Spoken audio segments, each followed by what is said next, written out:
Okay, so the Yankees make a roster move. They need to make a very big decision based on what happened this morning. And I have tonight's lineup for you, Game 3 against the Baltimore Orioles. Let's get into it now.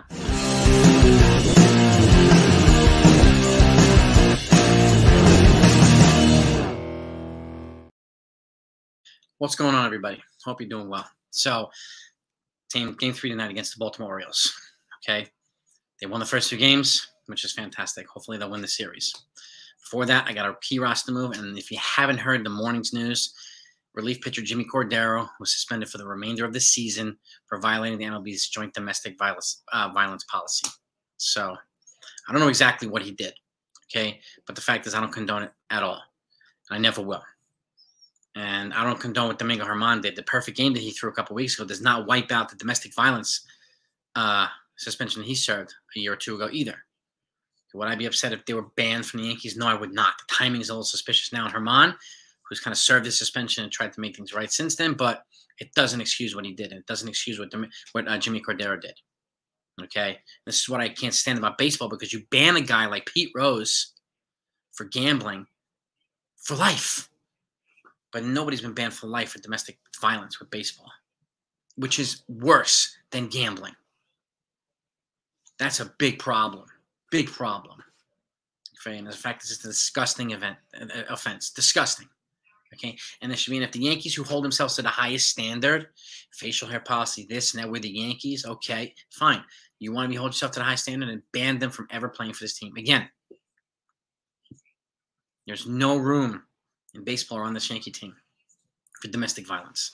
None. And whoever got hurt, I hope that he or she is okay. Okay, first and foremost. But the fact is, this kind of came out of nowhere. And it's got a ripple effect. Not only is it terrible that it happened, but it could also affect the Yankees trade deadline. What do I mean by that? Well, 2 things, okay? You know, there was talk recently about, the Mets expressed openly and to the Yankees that they're willing to eat an onerous contract, such as Josh Donaldson, in exchange for a good reliever in return, like Ian Hamilton. Okay, and I've also kind of proposed 2 relievers instead of 1, but different, like Wandy Peralta and Ron Marinaccio, which is not the same, but losing Cordero makes it more difficult for them to retain Hamilton without moving him to the Mets, or just takes away their leverage in a trade because they're down a reliever now. So my guess is Cashman's going to be motivated to add another reliever at the deadline now.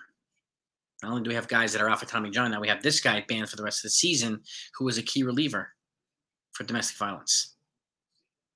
It's disgusting. Really disgusting.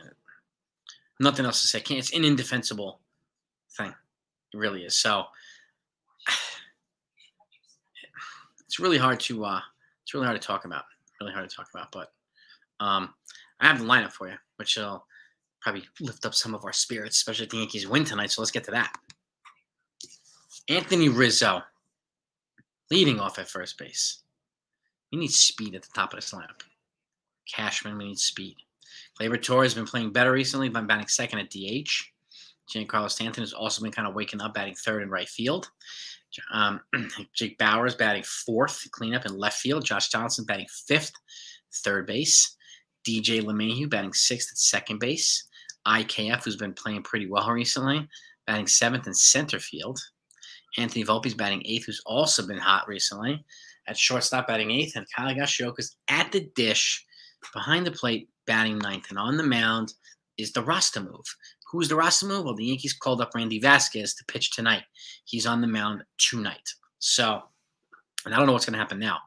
Are they going to send are they going to DFA? Well, they should DFA or just release Jimmy Cordero.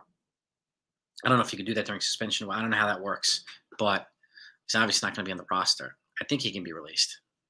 Will Vasquez stay up, or will he get designated out again in exchange for someone else? We'll see.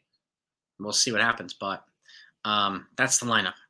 You know, Jake Bauer, and not Jake Bauer, Harrison Bader and Billy McKinnon dealing with a little bit of soreness, day-to-day soreness. They're only day-to-day right now, so it's nothing injury-related to report on either one.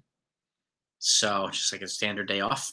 And Harrison Bader's been hot lately, so I know some people don't want to give folks a day off who are hot, but it has to happen, so he needs to rest as well. But that's the lineup, okay? That's the roster move, Randy Vasquez, and the Jimmy Cordero news. I want to know what you think. And I'll be putting up, I talk about all the stuff and other stuff leading into the deadline and past that and into the season, into the playoffs and everything else. So please join us for the ride. Please join us for the ride. That way you don't miss anything. So that's what I got for you. We'll talk and hopefully we'll celebrate a post-game win tonight in the post-game show. And I want to know what you folks think about this Jimmy Cordero news, either in the comments here or bring it up tonight in the live stream. And I hope that I see you all there. So have a great day, everybody. I'll talk to y'all later. Go Yankees.